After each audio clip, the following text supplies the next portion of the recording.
నమస్కారం. చర్చ కార్యక్రమానికి స్వాగతం. ఈరోజు ప్రధానంగా స్థానిక సంస్థల ఎన్నికలపై తెలుసుకునే ముందు ఈరోజు మన స్టూడియోకి 47వ డివిజన్ మాజీ కార్పొరేటర్ శ్రీ పాక సురేష్ గారు ఇచ్చేశారు. వారికి స్వాగతం పలుకుతూ నమస్కారం పాక సురేష్ గారు. ఈరోజు ప్రధానంగా స్థానిక సంస్థల ఎన్నికలపై ఊరు వాడ విశేషంగా చర్చలు జరుగుతున్నటువంటి పరిస్థితులు. ఈ పరిస్థితుల్లో ముందుగా బీసీ రిజర్వేషన్లపై మీ అభిప్రాయం తెలియజేయండి. ఎన్నికలకు ప్రధాన కారణం బీసీ రిజర్వేషన్లే. భాస్కర్ గారు, మొట్టమొదటిసారిగా బీసీ రిజర్వేషన్ గురించి మాట్లాడాలంటే గతంలో సుప్రీంకోర్టు జడ్జిమెంట్ ప్రకారం 50% బీసీలనే కాదు టోటల్ రిజర్వేషన్లో 50% పెంచకూడదని చెప్పి ఒక సుప్రీంకోర్టు జడ్జిమెంట్ ఉంది. కానీ జగన్మోహన్ రెడ్డి గారు ధైర్యం చేసి బీసీలకు 34% వస్తుంది, ఆ విధంగా చూసుకుంటే 24% తగ్గే కార్యక్రమం ఉందని చెప్పేసి ఆర్డినెన్స్ తెచ్చి ఎలక్షన్స్కి ముందుకు వెళ్ళాలా అని చెప్పేసి 59.4%తోనే రిజర్వేషన్లు ఫైనల్ చేసే కార్యక్రమం చేశారు. అటువంటి తరుణంలో బీసీలు మా పార్టీకి వెన్నెముకలు అన్నటువంటి తెలుగుదేశం పార్టీ వాళ్ళ మనసు ద్వారా హైకోర్టులో కేసు ఇచ్చి అవి ఆపే కార్యక్రమం చేశారు. అంటే ఈ విషయం పైన మీరు తెలుగుదేశం పార్టీ నేత అన్నారు, వాళ్ళ మనసుతో హైకోర్టులో కేసు వేయించారన్నారు. కానీ ఈరోజు తెలుగుదేశం పార్టీ వాళ్ళ వాదన ఏంటంటే జగన్మోహన్ రెడ్డి వెనక ఉండి బిర్రు ప్రతాప్ రెడ్డితో హైకోర్టులో పిటిషన్ వేయించి ఈ ఎన్నికలకు 50% మాత్రమే బీసీలకు అన్యాయం చేస్తారని వాళ్ళు వాదిస్తున్నారు. ఇది వాస్తవమా అవాస్తవమా? ఇది పూర్తిగా అవాస్తవం అండి. ఎందుకంటే బిర్రు ప్రసాద్ రెడ్డి చంద్రబాబు నాయుడు గారితోనేమి రాజేంద్ర ప్రసాద్ గారితోనేమి ఉన్న మొత్తం విజువల్ సహా సాక్షి పేపర్లో రావడం జరిగింది, అనేక టీవీ ఛానల్లో రావడం జరిగింది. నేను చెప్పేది ఒకటే, అదేవిధంగా మేము ఈ 50%కే బీసీలకు అన్యాయం చేయాలనుకుంటే జగన్మోహన్ రెడ్డి గారు 50%తోనే రిజర్వేషన్ చేసింది కదా. 59.5%తో ఎలక్షన్కి ఎందుకు ముందుకు వెళ్ళాల్సిన అవసరం ఉంది మాకు? బీసీలను అన్యాయం చేయడానికి వెనకుండి ఇలా చేస్తున్నాడు జగన్మోహన్ రెడ్డి అనేది వాళ్ళ యొక్క వాదన. అదే భాస్కర్ గారు, నేను చెప్పి బీసీలకు అన్యాయం చేయాలనే పరిస్థితి జగన్మోహన్ రెడ్డి మనసులో ఉంటే ఎలక్షన్స్లోనే 50%తో రిజర్వేషన్తో ఆర్డినెన్స్ ఇచ్చేవాళ్ళం. ఏంటంటే సుప్రీంకోర్టు జడ్జిమెంట్ ప్రకారము ఇంతే వస్తాయి అని చెప్పేసి. అంతేకాకుండా మా నాయకుడు ఇంకొక ముందు అడిగేశారు, ఏదైతే హైకోర్టు ఇచ్చినాదో దాన్ని కాకుండా పార్టీ తరఫున నేను 34% బీసీలకు పార్టీ తరఫున రిజర్వేషన్ ఇస్తామని ఒక చారిత్రాత్మకమైన నిర్ణయాన్ని ఈరోజు జగన్మోహన్ రెడ్డి గారు భారతదేశంలో ఏ పార్టీ తీసుకున్న నిర్ణయాన్ని జగన్మోహన్ రెడ్డి గారు తీసుకున్నారు. భాస్కర్ అంటే బీసీల మీద ఎవరికి ప్రేమ ఉందో ఈ ఒక్క విషయంలోనే కాదు, గతంలో ఆయన ముఖ్యమంత్రిగా ప్రమాణ స్వీకారం చేసినప్పటి నుంచి బడుగు బలహీన వర్గాల కోసం అనేక కార్యక్రమాలు చేపట్టడం జరిగింది. తన మంత్రివర్గ కూర్పుతోనే ఆయన యొక్క విజన్ ఏంటో మనకు చెప్పకనే తెలియజేసే కార్యక్రమం చేశారు. అంటే దాదాపుగా ఎన్ని పోస్టులు అయితే కోల్పోయారు ఈ రిజర్వేషన్లు 10% తగ్గడంతో. రాష్ట్ర వ్యాప్తంగా ఈ రిజర్వేషన్లతో 10 రిజర్వేషన్లు తగ్గినాయి కదా, 10% తగ్గింది 60%లో. దాదాపుగా 15,000 కోట్లు అంటే 15,000 పోస్టులు అంటే ఈ జెడ్పీటీసీలు కానీ స్థానిక సంస్థల్లో పోస్టు కోల్పోవడం జరిగింది. దీని విధంగా చూస్తే పూర్తిగా తెలుగుదేశం పార్టీ మీకు అన్యాయం చేసిందంటారా బీసీలకు? తప్పకుండా కదా. బీసీలు అన్యాయం చేసినా కూడా బీసీలకు తెలుగుదేశం పార్టీ జగన్మోహన్ రెడ్డి గారు వాళ్ళు ఆ విధంగా నష్టపోకూడదని పార్టీ తరఫున అంటే ఏవైతే ఓసీలు వచ్చిన కాడ కూడా ఆ 10% బీసీలనే నియమించాలి అని చెప్పేసి పార్టీ ఒక నిర్ణయం తీసుకున్నది.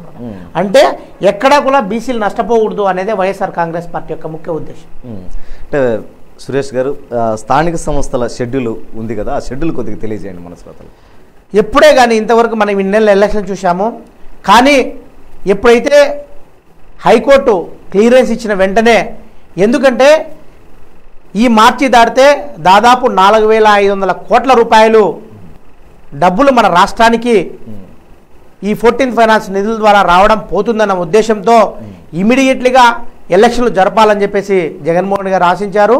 కానీ హైకోర్టులో ఆ తెలుగుదేశం నాయకులు పిటిషన్ వేయడము, అలాగే సుప్రీంకోర్టులో కూడా పిటిషన్ వేసి ఈ డబ్బులు రాష్ట్రానికి రాకుండా ఎలక్షన్లు జరగకుంటే రాష్ట్రానికి రావని చెప్పి వాళ్ళ ఒక దురుద్దేశపూర్వకమైన వాళ్ళు ఉన్నారు. కాబట్టి జగన్మోహన్ గారు అప్రమత్తమై వెంటనే నోటిఫికేషన్ రిలీజ్ చేసి ఎక్కడా ఇంతవరకు ఏ రాష్ట్రంలో కూడా జరిగినదు ఎంపీటీసీ, జెడ్పీటీసీ, అలాగే మున్సిపల్ కార్పొరేషన్ ఎలక్షన్స్, పంచాయతీ ఎన్నికలు 25 రోజుల వ్యవధిలో దీన్ని నిర్ణయించడం నిజంగా చారిత్రాత్మకంగా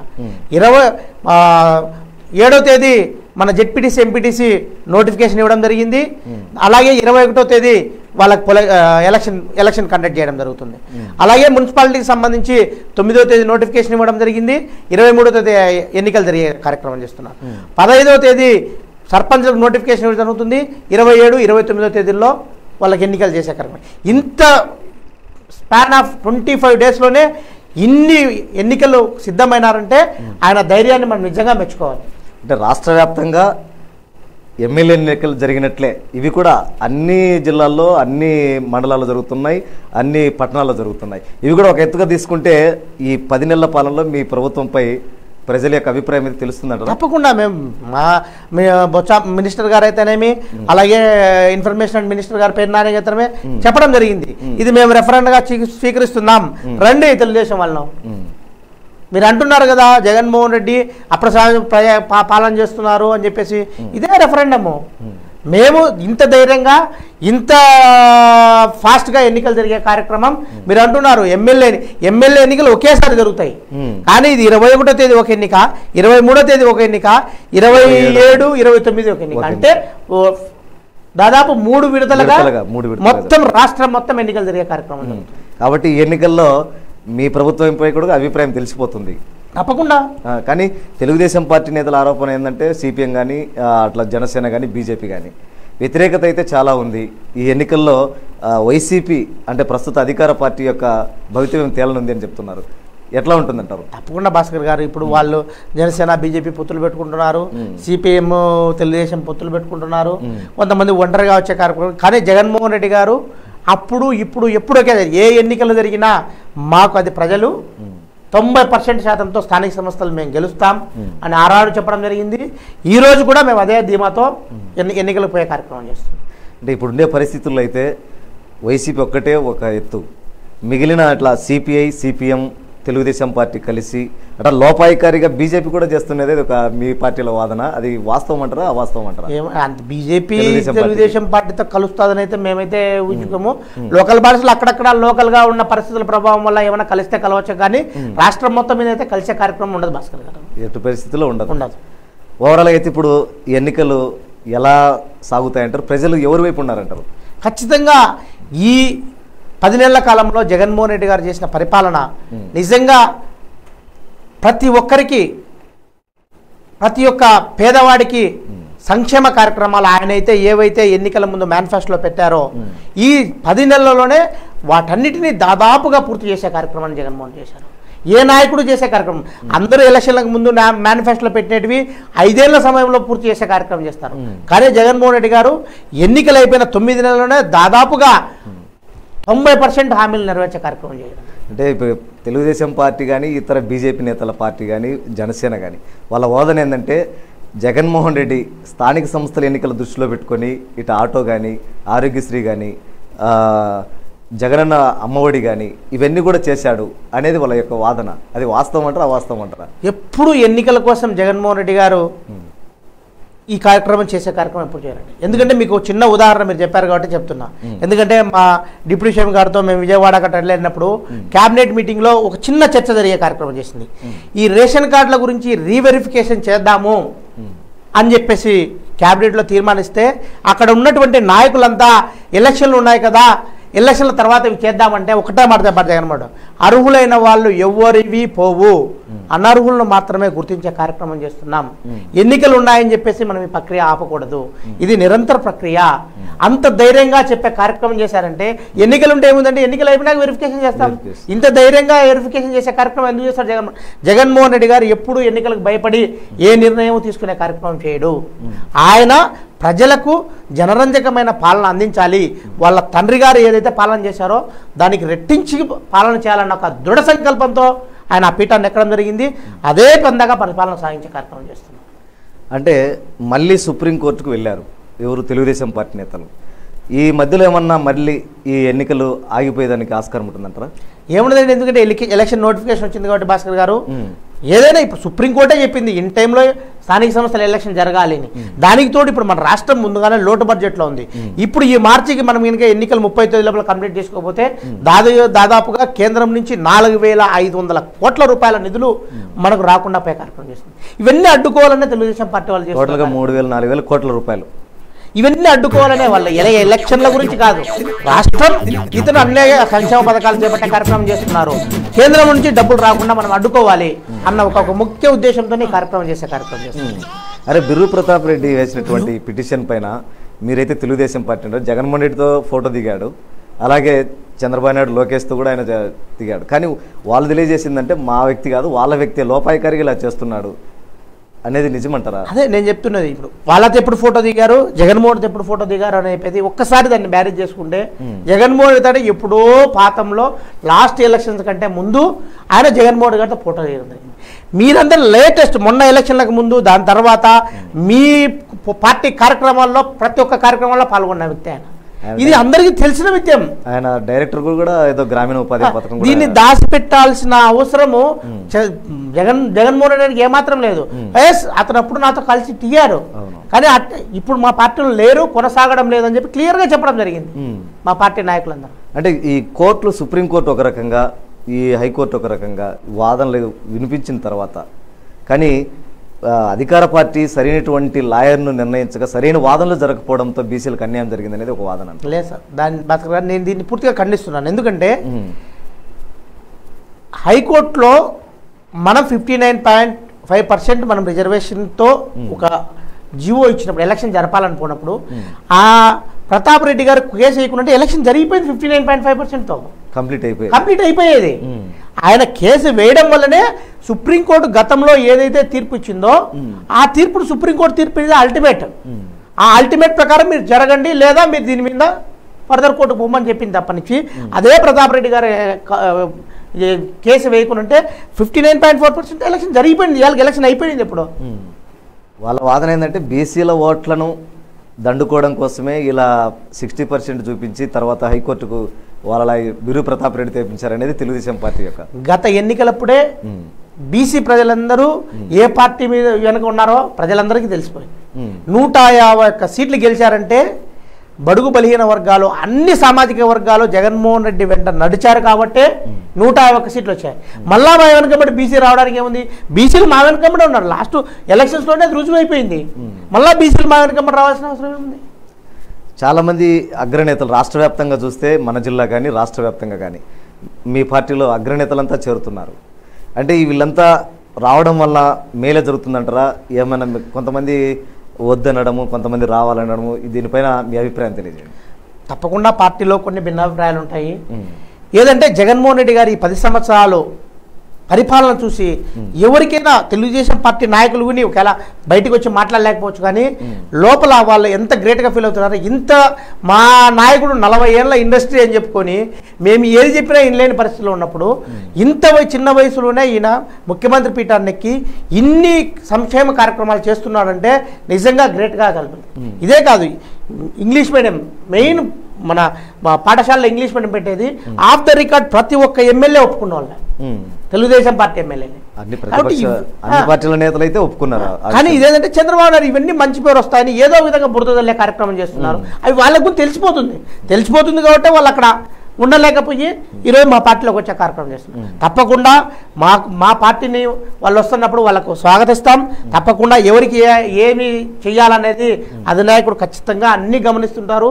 ఎవరి పార్టీ కష్టపడ్డారు, ఎవరు కొత్త పాత సమతుల్యంతోనే సజావుగా పార్టీ కొనసాగించే కార్యక్రమం. అంటే వాళ్ళ వాదన ఏంటంటే తెలుగుదేశం పార్టీ నేతలపైన కేసులు బనాయించి బెదిరించి ఇలా పార్టీలోకి ఆహ్వానిస్తున్నారు. ఎవరండి? సతీష్ కుమార్ రెడ్డి మీద ఏమైనా కేసులు పెట్టామా? అంటే రాష్ట్ర వ్యాప్తంగా కూడా ఎక్కడ ఒక్క కేసు? రాజధానిలోనే అంత లేని ఉద్యమాన్ని మీరు చిత్రీకరించి ఏంటేంటో చేసినా కానీ ఎక్కడా కానీ ఒక చిన్న సంఘటన జరగలేదు. 9 నెలల పరిపాలనలో ఎక్కడా కూడా అక్రమంగా కేసు బనాయించిన కార్యక్రమం ఎక్కడా జరగలేదు. ఏదన్నా 2 గ్రామాల్లో ఏదన్నా చిన్న సంఘటనలు తప్ప ఎక్కడా కూడా ఒకటే చెప్పారు జగన్మోహన్ రెడ్డి గారు, మాకు ఓటు వేయకున్నా కూడా వాళ్ళందరికీ సంక్షేమ పథకాలు ఇవ్వండి అని బహిరంగంగా కలెక్టర్లు ఎస్పీల గారికే చెప్పారు. ఎస్పీల గారికి ఇంకా ఒకటి ముందే మా పార్టీ వాళ్ళు కాదు, వాళ్ళ పార్టీ వాళ్ళు కాదు, ఎవరు తప్పు చేసినా కూడా ఖచ్చితంగా చట్టం ప్రకారం వాళ్ళకి చేయండి. అందుకని నెల్లూరు సంఘటన మీరు ఉదాహరణ శ్రీధర్రెడ్డి గారు ఏదో ఒక అధికారి ఆమె చెప్పిందని చెప్పేసి ఇమీడియట్గా కేసు పెట్టగానే జరిగింది.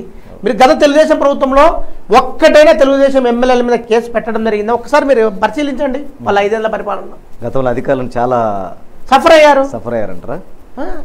వనజాక్షి ఇష్యూ మనం చూస్తున్నాం. ఎంతమంది అధికారులు లాస్ట్కి ఈ క్యాట్ వదిలేసి మన కేంద్రానికి వెళ్ళే పరిస్థితి కూడా వచ్చింది. అది అప్పుడు ఉన్న అధికారుల ఒత్తిడి. ఇప్పుడు అటువంటిది ఏమి లేదు, పారదర్శకంగా పనులు. అయితే ఓవరాల్గా చూసుకుంటే రాష్ట్ర వ్యాప్తంగా కానీ జిల్లా వ్యాప్తంగా కానీ తెలుగుదేశం పార్టీ పూర్తిగా భూస్థాపితం అయినట్టు అంటారు. తప్పకుండా అండి. మొన్న ఎలక్షన్స్లోనే తెలిసిపోయింది మనకు.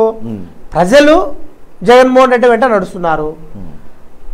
ఏదైతే ఆయన ఎలక్షన్లకు ముందు మేనిఫెస్టోలో పెట్టారో అది భగవద్గీతగా, ఖురాన్గా, బైబిల్గా చూసి వాటన్నిటినీ అమలు చేసే ఒకటి ఇంత ఆర్థిక సంక్షోభంలో కూడా వెనుకంజ వేయకుండా వాటన్నిటినీ చేసే కార్యక్రమం చేస్తుంటే ప్రతి ఒక్కరూ ఆకర్షితులు అవుతారు. ప్రతి ఒక్కరు, కొంతమందికి అవకాశం లేక రాకపోవచ్చు, కొంతమంది పార్టీ మారితే సభ్యత్వం పోతాయని రాకపోవచ్చు. చెప్పారు కదా అసెంబ్లీలో చెప్పే జగన్మోహన్ రెడ్డి, నేను కనుక మీ మాదిరి చేసే కార్యక్రమం చేస్తే ఒక్కరు కూడా ఆ సీట్లో ఉండే కార్యక్రమం ఇస్తారు.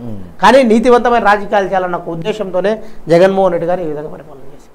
అంటే ఈ ఎలక్షన్ జరిగేటటువంటి రోజులు, ఈ 10 రోజులు కానీ 15 రోజులు కానీ మద్యం కూడా పూర్తిగా నిరోధించడం జరిగింది. దీనిపైన ఎట్లాంటి మీ అభిప్రాయం తెలియజేయండి. ప్రజలు ఇబ్బందులు పడతారా, లేదంటే దీనివల్ల ఎలాంటి ఎఫెక్ట్ ఉంటుంది అంటారు? మంచి క్వశ్చన్ అడిగారు భాస్కర్ గారు. ఆయన ఒకటే చెప్పారు మన క్యాబినెట్ మీటింగ్లో దానికి ముందు కూడా, భారతదేశంలో ఏ ఎన్నికలు జరగనంతే పారదర్శకంగా మద్యం, డబ్బు అనేది ఈ ఎలక్షన్లో ఉండకుండా ఎలక్షన్లు జరిపి తీరుతామని చెప్పేసి ఆయన చెప్పడం జరిగింది. దానికోసం ఆర్డినెన్స్ కూడా తీసుకురావడం జరిగింది. అలా చేయడం వలన మీ ప్రభుత్వం మీ ప్రభుత్వ వ్యక్తులు గెలిచేదానికి ఆస్కారం ఉందంటారా? అట్లెట్లా అవుతుందండి? ఎవరైనా ఇప్పుడు డబ్బులు నేను ఇప్పుడు ఎలక్షన్స్లో మేము చంపే కార్యక్రమం ఉంటే వాళ్ళు పంపించు. దానికి సపరేట్ యాప్ కూడా క్రియేట్ చేసేయడం జరిగింది. అది డైరెక్ట్ ఎలక్షన్ సెల్తో కనెక్టివిటీ అవుతుంది. దాని మీద ఎంక్వైరీ చేస్తారు. నిజంగా తప్పు చేసింటే మీరు ఎలక్షన్స్ అయిపోయి ప్రమాణ స్వీకారం చేసినా కూడా మీరు డిస్క్వాలిఫై అవుతూ ప్లస్ 3 సంవత్సరాలు జైలు శిక్ష. ఇది ఆశామాషి చట్టం కాదు. అంటే ప్రజలు మీకు అట్లా డబ్బులు మద్యం పంచుకుంటే ఓట్లు వేసేదానికి అవకాశం ఉందంటారా? ఎందుకు లేదండి, తప్పకుండా. ప్రజలు ఎప్పుడు అది ఏంటంటే ఒక సైకిల్, మనం ఇస్తున్నాం కాబట్టి వాళ్ళు తీసుకుంటారు, వాళ్ళు ఇస్తున్నట్టు మనం తీసుకున్నాం. ఇది జరుగుతుంది తప్పనిచ్చి ఫస్ట్ టైం దానికి ఒక అడ్డుకట్ట వేయాలి. పారదర్శకంగా ఎన్నికలు జరగాలి. ఎవరైతే నిజాయితీ పనులు ఉంటారో, ఎవరైతే ఆ గ్రామంలో మంచి పనులు చేస్తుంటారో వాళ్ళే ఎన్నిక కావాలి.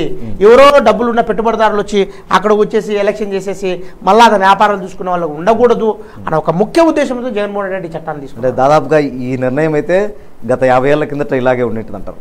తప్పకుండా. గతంలో ఇప్పుడు ఎన్నికలు, మన డబ్బులు ఎన్నికలంటే ఏదో గ్రామంలో పెద్దలు కూర్చుంటారు, వాళ్ళందరూ కూర్చొని ఇతను సర్పంచ్, ఇతను ఎంపీటీ అనే కార్యక్రమం ఉంది. కానీ రాను ఎప్పుడైతే చంద్రబాబు నాయుడు రాజకీయాల్లోకి వచ్చారో ఈ ఎలక్షన్లో డబ్బు ప్రవాహాన్ని విపరీతంగా ఆయన ఫస్ట్ ప్రవేశపెట్టారు. ఎమ్మెల్యే ఎలక్షన్లు అప్పటి నుంచి, ఎంపీ ఎలక్షన్లు అప్పటి నుంచి ప్రతి ఎలక్షను డబ్బుతోనే చేసే కార్యక్రమం చేయడంతో ఆ ప్రజలకు కూడా అదే అలవాటు అయిపోయే పరిస్థితి వచ్చింది. దాన్ని మార్పు చేయాలంటే కొంచెం కష్టంతో కూడుకున్న పనే, కష్టంగా ఉంటుంది. కానీ అది ఖచ్చితంగా రావాలి. ఎవరైతే నిజమైన కార్యకర్త ఉంటారో, నిజమైన నాయకుడు ఉంటారో అతని దగ్గర డబ్బులు ఉండదు, కానీ అతను ప్రజలకు సేవ చేయాలనే కాన్సెప్ట్ ఉంటుంది. ప్రజలకు సేవ చేస్తూ ఉంటాడు, కానీ డబ్బులు ఉన్నవాడు వచ్చి అతను డామినేట్ చేసే కార్యక్రమం చేయకూడదనే ఈ ఎలక్షన్లోనే ఒక నాంది పలికే కార్యక్రమం చేస్తున్నారు. ఇక్కడ తెలుగుదేశం పార్టీ అగ్రనేతలు సతీష్ రెడ్డి కానీ రామసుబ్బారెడ్డి కానీ మీ పార్టీలో చేరినట్లేనా? సతీష్ రెడ్డి గారేమో రాజీనామా చేశారన్నారు. ఇంకా అఫిషియల్గా అయితే మనకు మా పరిధిలో ఆ ఇన్ఫర్మేషన్ మాకు తెలియదు. కానీ వీళ్ళందరూ ఏంటంటే ఇప్పుడు వరదరారెడ్డి గారు ఎలక్షన్లో పోటీ చేయమని చెప్పారు, జేసీ దివాకర్ రెడ్డి గారు చెప్పారు. వీళ్ళందరూ చెప్పే కార్యక్రమం ఒకటే, ఏదైనా మంచి కార్యక్రమం చేసి. మళ్ళీ జేసీ పవన్ రెడ్డి చెప్పాడు, మళ్ళీ ఈరోజు మాత్రం కార్యకర్తలు వచ్చి మా దగ్గరికి వచ్చి అడుగుతున్నారు, మళ్ళీ మేము అన్ని స్థానాల్లో పోటీ చేస్తామని చెప్పేసి జేసీ అంటే అధిష్టానం నుంచి ఆ విధంగా చెప్పిస్తుంటారు. అంటే కార్యకర్తలో నైరాశ్యం కలగకుండా ఇప్పుడు ఒకటే చెప్తున్నామండి. ఇప్పుడు ప్రజలకి ఇంత మంచి పాలన చేసి వైఎస్ఆర్ కాంగ్రెస్ పార్టీ నిలబడిన వాళ్ళకి బ్రహ్మరథం కట్టేటప్పుడు అవతల నిలబడాలంటే ఆటోమేటిక్ కొంచెం ఆలోచించే కార్యక్రమం చేస్తాం. ఓవరాల్గా అయితే జమ్మలమడుగు నుంచి అయితే రామసుబ్బారెడ్డి రావడం ఖాయమంటారు. అది ఇంకా మా అధిష్టానం స్పష్టమైనటువంటి ప్రకటన స్పష్టమైందండి. ఇప్పుడు సతీష్ రెడ్డి గారు అయితే రాజీనామా చేశారు. ఆయన కూడా పార్టీలోకి వస్తున్నారా లేదనేది కూడా మాకైతే పూర్తి సమాచారం మాకు లేదు, పార్టీ నాయకుల దగ్గర ఉంటుంది. ఆయన ఈరోజు ఆయన రాజీనామా చేసినప్పుడు కూడా ఒకటే మాట చెప్పారు, మమ్మల్ని వాడుకొని ఇన్నేళ్ళు పులివెందుల్లో రాజకీయం చేసేది, మేమైతే తెలుగుదేశంలో ఏం లబ్ధి పొందలేదు అని సతీష్ రెడ్డి గారి మాటలు వింటుంటే నిజంగా నాకు బాధ వేస్తుంది. ఇన్నేళ్ళు ఆ రోజు జగన్మోహన్ రెడ్డిని ఎదుర్కోవాలంటే ఎంతో పాపం ప్రయాసాలు చేసే కార్యక్రమం చేశారు. ఆయనకు కూడా సముచిత ఆయన కల్పించలేదంటే తెలుగుదేశం పార్టీ మామూలు కార్యకర్తలకి ఏం చేసే కార్యక్రమం ఉంటుందండి.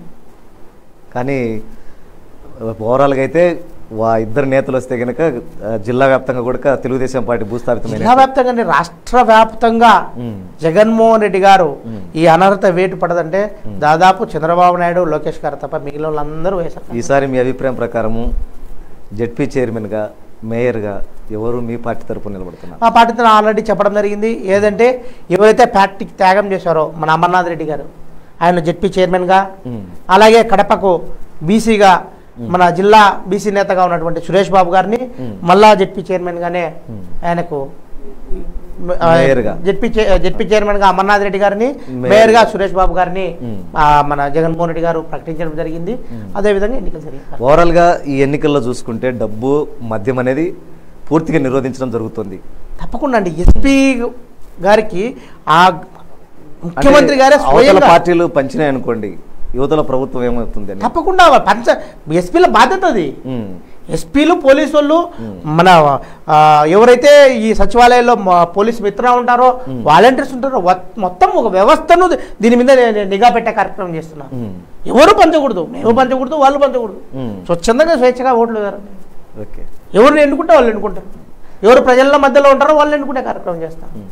ఈ స్థానిక సంస్థల ఎన్నికల్లో కార్పొరేటర్ కానీ, ఎంపీటీసీ, జెడ్పీటీసీలు కానీ ఇప్పటివరకైనా మీ అభిప్రాయం మేరకు, మీ ఆలోచనల మేరకు ఏమన్నా అక్కడక్కడ కొన్ని ఒక ఏకగ్రీవం అనేటువంటి ఏమన్నా జరిగినాయా? తప్పకుండా అయితే అండి. ఇంకా ఎంపీటీసీ నామినేషన్స్ రేపు లాస్ట్ డేట్ ఉంది. దాని తర్వాత విత్డ్రాస్ ఉంటాయి. విత్డ్రాస్ అయిపోయినప్పుడు మాత్రమే మనకు ఏది ఏకగ్రీవం అయిందంటే ఖచ్చితంగా ఏకగ్రీవం దాదాపు పులివెందుల, కమలాపురము, కడపలో కూడా చాలా దాంట్లో ఏకగ్రీవం అయ్యే కార్యక్రమం జరుగుతాయి. ఎందుకంటే ప్రజలు ఇప్పుడు ఎవరైనా అవతల పోటీ చేసేవాడు ఏం చేస్తారు, మాకు ఎన్ని ఓట్లు వస్తాయని ఆలోచించే కార్యక్రమం చేసేటప్పుడు రావన్నప్పుడు ఎందుకు పోటీ చేసే కార్యక్రమం చేస్తారు. కాబట్టి అనవసర కార్యక్రమాలు ఉంటాయి తప్పకుండా. ఈ సంవత్సరం అయితే ఇప్పుడు నిర్వహించేటువంటి స్థానిక సంస్థల ఎన్నికల్లో కొన్ని రిజర్వేషన్ల ప్రకారం కొన్ని మార్పులు జరిగినాయి. ఓసీలకు పోయేటి బీసీలకు, బీసీలకు పోయేట ఎస్టీలకు, అట్లా ఓసీలు కొన్ని ఎస్టీలకు.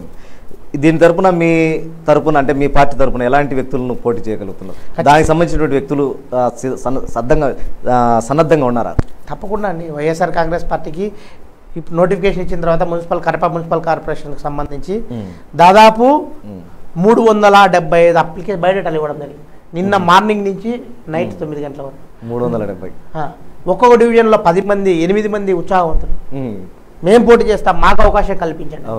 అంత వైఎస్ఆర్ కాంగ్రెస్ పార్టీ తరఫున మనం గెలిచిపోతాం, పోటీతత్వం ఏర్పడింది, ధైర్యం, మనం డబ్బులు పెట్టాల్సిన పనిలా గెలిచిపోతాం అని ఒక ధైర్యంతో 320 అప్లికేషన్లు ఈరోజు పోటీ చేస్తామంటే చూడండి ఒక్కసారి మీరు ఆలోచించండి. అంటే మీ పార్టీ తరఫున నమ్మకం అంత ఉంది అన్నమాట. ప్రజల్లో నమ్మకం, ఆ పార్టీ తరఫున వెళ్తే మనం గెలుస్తాం. ఓవరాల్గా అయితే ఈ ఎన్నికల్లో మీ ప్రభుత్వంపై వ్యతిరేకత ఉందా, అనుకూలత ఉండదు అనేది స్పష్టంగా తేలుతుంది. కానీ నేను అడిగేది ఏంటంటే కృష్ణా కానీ, గుంటూరు జిల్లాలో కానీ ఈ మధ్యకాలంలో చాలా రోజుల నుంచి కూడా పోరాటాలు చేయడము, జగన్మోహన్ రెడ్డి గారి మీద వ్యతిరేకత రావడము, దీనివల్ల అక్కడ ఏమన్నా మార్పులు జరిగేటువంటి అవకాశాలు ఉన్నాయట? ఏముండదండి, నేను పోయినాం.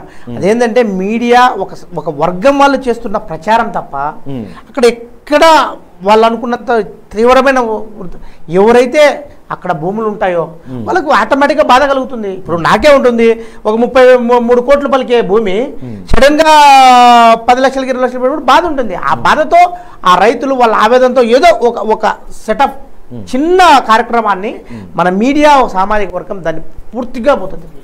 వాళ్ళు చేసే తప్పు కాదు, వాళ్ళు ఏంటంటే చంద్రబాబు చట్టంలో ఇరుక్కున్నారు. ఖచ్చితంగా జగన్మోహన్ వాళ్ళందరికీ కూడా న్యాయం చేస్తారు, రైతులు ఎవరికి అన్యాయం కానిరు. కానీ చంద్రబాబు నాయుడు ఏం చేస్తారంటే వాళ్ళని ఒక బూచి చూపించి మీరు ఇబ్బంది పడిపోతున్నారని వాళ్ళలో లేని దానికి ఆందోళన సృష్టించి ఆందోళన చేసే కార్యక్రమం ఆ జిల్లాలో తగ్గే అవకాశం ఉందంట. ఎక్కడా తగ్గదు. తప్పకుండా అంత రాష్ట్రం మొత్తం 90% విజయదుంబిక వైఎస్ఆర్ కాంగ్రెస్ పార్టీ స్థానిక సంస్థల్లో. ఓవరాల్గా అయితే మొత్తంగా ఈ స్థానిక సంస్థల ఎన్నికల్లో ఓటర్లకు కానీ ప్రజలకు కానీ మీరు ఎలాంటి సూచనలు ఇస్తారు? తప్పకుండా ఎవరైతే మీకు ప్రజలు అందుబాటులో ఉంటారో, ఎవరైతే ప్రజలకు సేవ చేయాలని సేవాభావంతో ఉంటారో వాళ్ళను మీరు ఎన్నుకోండి. అలాంటి నాయకుడిని ఎన్నుకున్నప్పుడే సమాజం పూర్తిగా ప్రక్షాళన జరిగి మంచి నాయకుడు వస్తే మీ అందరికీ సేవ చేసే కార్యక్రమం చేస్తారని చెప్పేసి ప్రజలందరికీ నేను విజ్ఞప్తి చేసుకున్నాను. డబ్బుకు ప్రలోభాలకు లొంగకండి. దయవుంచి మీరందరూ కూడా స్వేచ్ఛగా ఓటేసి ఎవరైతే మీకు సుపరిపాలన అందించారని నమ్మకం ఉందో, ఎవరైతే మీకు అందుబాటులో ఉండే నాయకులు ఉంటారో వాళ్ళనే ఎన్నుకోవాలని చెప్పి నేను ప్రజలకు విజ్ఞప్తి చేస్తున్నాను. ఓకే, ఓవరాల్గా మొత్తంగా అయితే మంచి సూచనలు ఇచ్చారు, మంచి విషయాలు తెలియజేశారు. మళ్ళీ ఈ స్థానిక సంస్థల ఎన్నికల్లో ప్రజల యొక్క అభిప్రాయం అయితే సంపూర్ణంగా తెలిసిపోతుంది. మీ ఈ 10 నెలల ప్రభుత్వ పాలనలో ఎలాంటి నిర్ణయాలు చేస్తున్నారు, ఒకవేళ వ్యతిరేకత ఉన్నట్లయితే దాన్ని మీరు సరిదిద్దుకునేటువంటి అవకాశం కూడా ఉంటుంది.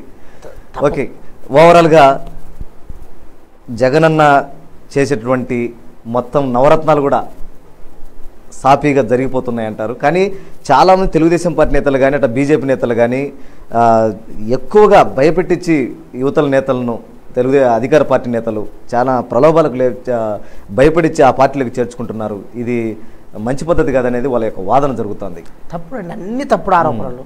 వాళ్ళు వెళ్ళే నాయకుడిని అదుపు చేసుకోలేక వాళ్ళు చెప్పే కార్యక్రమం చేస్తున్నారు తప్ప. ఇప్పుడు సతీష్ గారు రాజీనామా చేశారు.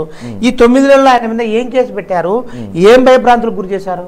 ఒకసారి మీరు వాళ్ళ ఆయన ఆవేదన ఒకసారి మనం అర్థం చేసుకోవాలి కదా. అంటే అవతల బీజేపీ కన్నా లక్ష్మీనారాయణ గారు కానీ యువతల వీళ్ళు తెలుగుదేశం పార్టీ అదే అండి ఎదుటో. ఇప్పుడు నేను చెప్పేది, ఇప్పుడు జగన్మోహన్ రెడ్డి మీద ఎటువంటి ఆరోపణ చేయలేరు. ఆయన ఏదైతే మేనిఫెస్టోలో చెప్పారో వాటన్నింటిని అమలు చేస్తున్నారు. దాంట్లో పెట్టని వాటిని కూడా అమలు చేసే కార్యక్రమం చేస్తున్నారు. ఎవరైతే ప్రతిపక్ష ప్రజలు ఉంటారో తెలుగుదేశం పార్టీకి ఓటేసిన నాయకులకు కూడా అమ్మ ఓడేసే కార్యక్రమం చేస్తున్నారు. జగనన్న విద్యాదీవెన కార్యక్రమం చేస్తున్నారు. ఇన్ని కార్యక్రమాలు తెలుగుదేశం పార్టీ వాళ్ళు ఓటేసిన వాళ్ళకు కూడా చేస్తుంటే ఇంకా వాళ్ళు వేరే మాట మాట్లాడలేకపోయేది. ఈయన అనవసరమైన కార్యక్రమాలు బురదల్లే కార్యక్రమం చేస్తారు. చివరిగా ఒక మాట, ఈ మధ్యకాలంలో జగన్మోహన్ రెడ్డి ప్రభుత్వము రేషన్ కార్డుల పైన పెన్షన్ల పైన కొంత జరిగింది. దానిపైన మీ అభిప్రాయం తెలియజేయండి. దానివల్ల ఏమన్నా ఎఫెక్ట్ జరిగే అవకాశం ఉందా? ఎక్కడా ఉండదండి. ఎందుకంటే మీకు దీని మీద కొంచెం నాకు టైం ఇస్తే నేను డీటెయిల్గా చెప్పగలుగుతా. ప్రజలకు దీని మీద భయంకరమైన వాళ్ళకు అపోహలు, ఈ తెలుగుదేశం నాయకులు అపోహలు సృష్టి కార్యక్రమం చేశారు. ఇప్పుడు గతంలో ప్రభుత్వము 75,000 రూపాయలు వార్షిక ఆదాయంతో రేషన్ కార్డు ఇచ్చే కార్యక్రమం చేశారు. అంతకుముందు తెలుగుదేశం ప్రభుత్వంలో రేషన్ కార్డు రావాలంటే ఒక గగనమైన పరిస్థితి. దివంగత నేత రాజశేఖర రెడ్డి గారు ముఖ్యమంత్రి ఉన్నప్పుడు ఎవరైతే ఉన్నారో వాళ్ళందరికీ కూడా రేషన్ కార్డు పెట్టే కార్యక్రమం చేస్తున్నారు. కానీ ఆ రేషన్ కార్డు ఉంటేనే మాకు ఆరోగ్యశ్రీ కార్డు వస్తుంది, పింఛను వస్తుంది, దాని తర్వాత ఇంటి స్థలం వస్తుంది, ఇన్ని కార్యక్రమాలు కావాలంటే రేషన్ కార్డు ఉండాలని చెప్పేసి కొంతమంది తప్పుడు దారిలో రేషన్ కార్డు తీసుకోవడం జరిగింది. కానీ జగన్మోహన్ వచ్చిన తర్వాత ఎవరు ఈ రేషన్ ఎప్పుడైతే బయోమెట్రిక్ తీసుకున్నారో బియ్యం అయితే తీసుకోవడం లేదు, కానీ రేషన్ కార్డ్స్ ఏమో దండిగా ఉన్నాయి. ఏంటి ఎక్కడ లోపం జరుగుతుందని చెప్పేసి ఒక అధికారులతో కూర్చొని క్షుణ్ణంగా పరిశీలించి ఎవరైతే నిజంగా అర్హులు ఉంటారో వాళ్ళందరికీ రేషన్ కార్డు సపరేట్, అంటే అది కేవలం బియ్యం కోసం మాత్రమే పనికొస్తుంది. ఇతర ఎటువంటి పథకాలకు అది ఉండదు. దానికి 75,000 ఉన్నదాన్ని 1,50,000 రూపాయలు వార్షిక ఆదాయం చేస్తారు మీ ప్రభుత్వం. 300 యూనిట్ల కరెంటు బిల్లు అంటే దాదాపు 2,800 రూపాయలు కరెంటు బిల్లు వచ్చినా కూడా వాళ్ళకు రేషన్ కార్డు ఎలిజిబిలిటీ ఉంటుంది. ఒక్క వాళ్ళకు 4-వీలర్ ఇది జీవనోపాధి కోసం ఎల్లో బోర్డు ఉన్న వాళ్ళకు కూడా రేషన్ కార్డు ఎలిజిబిలిటీ, అది రేషన్ కార్డు ఎక్కువ. దాని తర్వాత ఆరోగ్యశ్రీ కార్డు సపరేట్ చేయడం జరిగింది. అంటే ఆరోగ్యశ్రీ కార్డులో 5 లక్షల రూపాయల వరకు వార్షిక ఆదాయం ఉన్నా కూడా వాళ్ళకు 4-వీలర్ అంటే కారు ఉన్నా కూడా ఎంత వాళ్ళు ఇన్కమ్ ట్యాక్స్లో ఉన్నా కూడా అంటే దాదాపు ఈ రాష్ట్రంలో 95% ఎలిజిబిలిటీ ఉండేట్టు ఆరోగ్యశ్రీ కార్డు ఇవ్వడం జరిగింది. అంటే ఈ రెండింటిని సపరేట్ ఎవరైతే ఆరోగ్యం కోసమో దానికోసం బియ్యం కార్డు కోసం వెంపలాడకుండా వాళ్ళకి సపరేట్ ఆరోగ్యశ్రీ కార్డు, అంతోపాటు జగనన్న విద్యాదీవెన కార్డు ఎవరైతే స్కాలర్షిప్ కోసం ఉంటారో వాళ్ళందరికీ ఒక కార్డు సపరేట్ కార్డు ఇవ్వడం జరిగింది.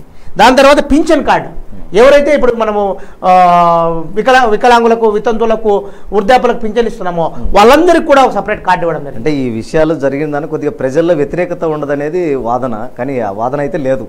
అదే నేను చెప్తున్నా. ఇదేం చేశారంటే తీసేస్తున్నారు పింఛన్లు. ఈ స్కూటీలో ఎక్కడన్నా గవర్నమెంట్ ఉద్యోగస్తులు ఉన్నా లేకపోతే ఎవరన్నా తప్పుడు ద్వారా తీసుకున్నా వాళ్ళకి తొలగించే కార్యక్రమం, వాళ్ళకి మళ్ళీ రేషన్ కార్డు కాకుండా ఆరోగ్యశ్రీ కార్డు ఇచ్చే కార్యక్రమం ఇస్తాం. అందులో మీకు ఇంకోటి ఒక ముఖ్యమైన విషయం ఏంటంటే కొంతమంది అర్హులైన వాళ్ళకి కూడా తొలగించారనేది. అదే మీకు చెప్తున్నా. అట్లా ఏదైనా కంప్యూటర్ మిస్టేక్తో పోయింటే ఒకటే ఇది ఈ రోజు ఇచ్చేసి స్టాప్ చేసే కార్యక్రమం కాదు. 365 రోజులు ఈ 4 సంవత్సరాలు సచివాలయాల్లో ఎప్పుడైనా అర్హులైన వారు ఎప్పుడైనా బియ్యం కార్డుకు కానీ, ఆరోగ్యశ్రీ కార్డుకు కానీ, పింఛన్ కార్డుకు కానీ, జగనన్న విద్యాదీవన కార్డు కానీ, ఫీజు రియంబర్స్ కార్డు, వీటన్నిటికీ ఇదేదో ఈరోజు ఇచ్చేసి స్టాప్ చేసే కార్యక్రమం కాదు. అర్హులైన ప్రతి ఒక్కరికి ఈ 365 రోజులు సచివాలయం ద్వారా ఏదైతే ఇవన్నీ ఒక్కసారి వాళ్ళకి ఇచ్చిన తర్వాత నిజంగా అర్హులు అప్లై చేసుకుంటే 7 రోజులప్పుడు రేషన్ కార్డు ఇచ్చే కార్యక్రమం చేస్తున్నాం. 21 రోజులప్పుడు ఆరోగ్యశ్రీ కార్డు ఇచ్చే కార్యక్రమం చేస్తున్నాం. అంటే ఇదేదో ఈ రోజు ఇచ్చేసి అయిపోయే కార్యక్రమం కాదు. 365 రోజులు ఈ కార్యక్రమాలు కొనసాగుతూనే ఉంటాయి. ఓకే సురేష్ గారు, చాలా మంచి విషయాలు తెలియజేశారు. మళ్ళీ వచ్చే డిబేట్ కార్యక్రమంలో మరో వ్యక్తితో కలుసుకుందాం. అంతవరకు మీ వద్ద సెలవు తీసుకుంటున్నది మీ భాస్కర్ రెడ్డి.